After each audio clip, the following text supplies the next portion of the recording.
একটা মাত্র বলেই মানুষ মানুষকে ছেড়ে চলে যায়, কিন্তু হাজারো ভুলের পরেও গফফার মালিক আল্লাহ তার বান্দারে ছেড়ে চলে যায় না, বরং তিনি মায়া কইরা আদর কইরা আপনাকে আমাকে ডাকতে থাকেন যে বান্দা আসো, তুমি আমার কাছে আসো। আল্লাহ তাআলা কত ভালো তার বান্দা বান্দিকে বাসে। হাজার বার তওবা করছে, আবার তওবা ভাঙছে,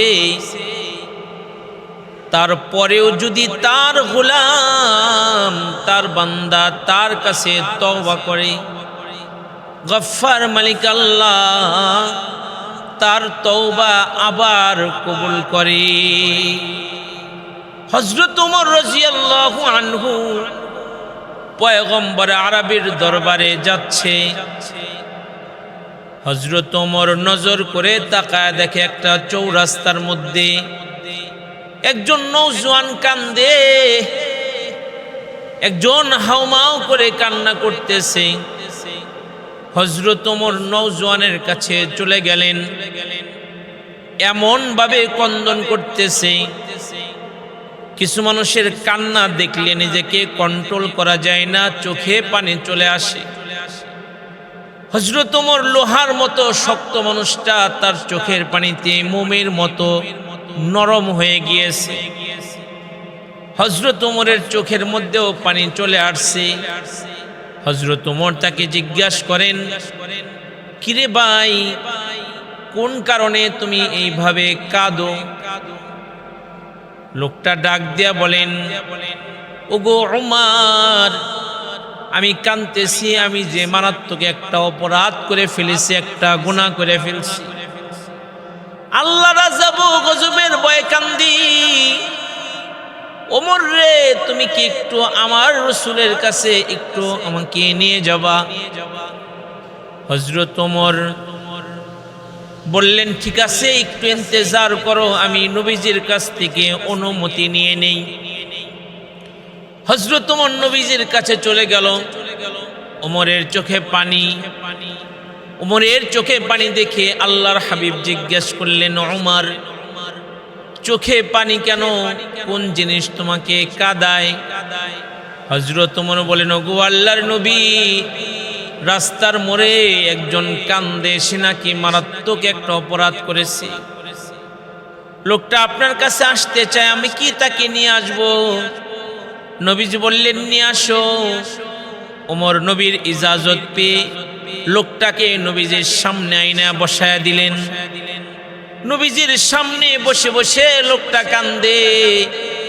আল্লাহর হাবিব তাকে জিজ্ঞাসা করলেন, কি সমস্যা, কোন কারণে কাঁদো? লোকটা আরো কেঁদে ফেলেছে, কান্নার আওয়াজ বাহিরে চলে গেছে। আল্লাহর হাবিব বলেন, কোন জিনিস তোমারে কাঁদায় আমি নবী কি জানতে পারি? তুমি কাঁদো কেন? তুমি কি করেছো? তুমি কি মানুষ হত্যা করেছো? না গো আল্লাহর নবী, আমি মানুষ হত্যা করি নাই। আল্লাহর হাবিব বলেন, তুমি কি জিনা করেছো? না গো আল্লাহর নবী, আমি জিনা করি নাই। তাহলে তুমি কি করেছো? তুমি কি শিরিক করেছো? না গো আল্লাহর নবী, আমি শিরকও করি নাই। তাহলে কেন কাঁদো? কোন জিনিস তোমারে কান্দায়? লোকটা এবার বলতে লাগলেন, ওগো আল্লাহর নবী, কয়েক বছর যাবৎ আমি চুরি করি। কি চুরি করো? বলে, রাতের আধারে কবরস্থানে গিয়ে আমি মুর্দার গায়ে থেকে কাফনের কাপড় চুরি করি। ভালোই চলতেছিল। কয়েকদিন আগের কথা, আনসারী একজন যুবতী নারীর ওফাত হয়ে গেল, ইন্তেকাল হয়ে গেল। অভ্যাস অনুযায়ী আমি রাতের অন্ধকারে কবরস্থানে চলে গেলাম, কবরের মাটিগুলো সরাইলাম, মেয়েটার শরীর থেকে কাফনের কাপড়গুলো টাইনা টাইনা খুললাম। সবটুকুন কাপড় যখন আমার হাতের মধ্যে চলে আসছে, ওগো আল্লাহর নবী, শয়তান আমার মাথার উপরে ভর করলো, দেখ না কত সুন্দর, নষ্ট হয়ে যায় নাই, পয়সা যায় নাই, দেখ কত সুন্দর।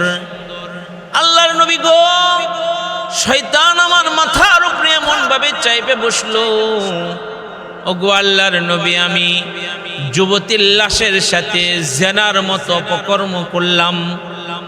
জেনা কইরা যখন উঠা আমি চলে আসতেছি, ওই মেয়েটাই যেন আমাকে ডাক দিয়ে বলতেছে, তুই আমার এত বড় সর্বনাশ করলি।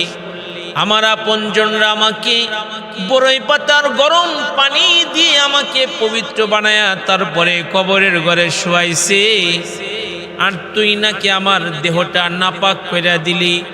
হাসরের কঠিন মুসিবতের দিনে আল্লাহর সামনে আমি কোন চেহারাটা নিয়ে দাঁড়াবো? ওই মেয়েটাই যেন বলতেছিল। আমি একটা চিৎকার দিয়ে কবরস্থান থেকে বাইরে আসছি। ওগো আল্লাহর নবী, এখন আমি ঘুমাইতে পারি না, আমি খাবার খাইতে পারি না। আল্লাহর নবী, আমি পাগল হয়ে গিয়েছি, এত বড় অপরাধ করেছি, আমার মহান আল্লাহকে আমারে মাফ করবেনি। আল্লাহর নবী বলেন, আহ, সত্যই তো তুমি অনেক বড় অপরাধ করে ফেলছো, তুমি তো অনেক বড় পাপের কাজ তো করে ফেলছো। লোকটা নবীর সামনে থেকে উঠা দৌড় শুরু করছে। আহারে, নবীর পাক জবান দিয়ে যদি কোনো বদদুয়া বাইর হয়ে যায়, এখনই আযাব আমাকে ধইরা ফেলবে। লোকটা দৌড়াইতে দৌড়াইতে পাহাড়ের চূড়ায় চলে গেছে, পাহাড়ের উপরে চলে গেছে, কন্দন শুরু করছে। কানতে কানতে চোখের নিচ দিয়া দাগ পড়ে গেছে। না খায় থাকতে থাকতে গোশতগুলো চামড়া হাড্ডির সাথে মিশে গেছে। আল্লাহ তাআলা জিবরাইল আমিনকে তার বন্ধুর কাছে পাঠিয়ে দিয়েছে। এদিকে 40 দিন অতিবাহিত হয়ে গিয়েছে। জিবরাইল আল্লাহর হাবিবের কাছে চলে আসছে। আল্লাহর হাবিবের কাছে এসে আল্লাহ যা বলে দিছে জিবরাইল নবীরে তাই বলতেছে। ওগো আল্লাহর নবী, মানুষ বানাইছে কে? বলে আল্লাহ। জিবরাইল বলেন, ওগো আল্লাহর নবী, কেউ যদি অন্যায় অপরাধ করে তারে ক্ষমা করে কে? বলে আল্লাহ। রিজিকের মালিক কে? বলে আল্লাহ। জিবরাইল বলেন, ওগো আল্লাহর নবী, ওই যে একজন অপরাধের বর্ণনা আপনাকে শোনাইছিল, আপনার কাছ থেকে সে কোনো সান্ত্বনার বাণী পাই নাই। পাহাড়ের চূড়ায় গিয়ে একদিন 2 দিন নয়, 1 সপ্তাহ 2 সপ্তাহ নয়, টানা 40 দিন এমন রুনাজারি করছে, এমন কান্না করছে, এমন খাঁটি তওবা করছে। আসমানের মালিক আল্লাহ তার জিন্দিগির পিছনের সব গুনাহ আল্লাহ মাফ কইরা দিছে। জান জান জান, জলদি করে তাকে তার ক্ষমার কথা তার কানে আপনি পৌঁছায়া দেন। আল্লাহর হাবিব সরকারে দো আলম নবী লোকটাকে ডাকাইলেন আর বললেন, তুমি এমন তওবা করেছো যে আল্লাহ তাআলা তোমাকে এত বড় গুনাহ আল্লাহ তাআলা তোমাকে মাফ করে দিয়েছে। এজন্য ও আমার বাপ ভাইয়েরা, আল্লাহ তাআলা তওবাকারী মানুষকে ভালোবাসে। আল্লাহ তাআলার কাছে যারা মাফ চায়, যারা ক্ষমা চায়, তাদেরকে আল্লাহ তাআলা ভালোবাসেন। ইন্নাল্লাহা ইউহিব্বুত তাওয়াবিন ওয়া ইউহিব্বুল মুতাতাহহিরিন। নিশ্চয় আল্লাহ তওবাকারী মানুষকে ভালোবাসেন এবং পবিত্রতা অর্জনকারীকে আল্লাহ তাআলা ভালোবাসেন। এজন্য আল্লাহর কাছে বেশি বেশি মাফ চাওয়া, আল্লাহর কাছে কান্নাকাটি করা, আল্লাহর কাছে নিজের গুনার জন্য অনুতপ্ত লজ্জিত হওয়া, আল্লাহর কাছে লজ্জিত হওয়া, অনুতপ্ত হওয়া। আল্লাহর কাছে কেউ যদি খালিস তওবা করে তো আল্লাহ তাআলা মাফ করে দেয়। মানুষের কাছে ভুল হয়ে গেলে মানুষ মানুষকে ছাইরা চলে যায়, কিন্তু হাজার ভুল করার পরেও আল্লাহ আমাদেরকে ছাইরা যান না। এজন্য আল্লাহর কাছে অধিক পরিমাণে তওবা ইস্তেগফার করা, আল্লাহ তাআলা আমাদেরকে অধিক তওবাকারী বান্দাদের কাতারে আল্লাহ আমাদেরকে শামিল হওয়ার তৌফিক দান করে।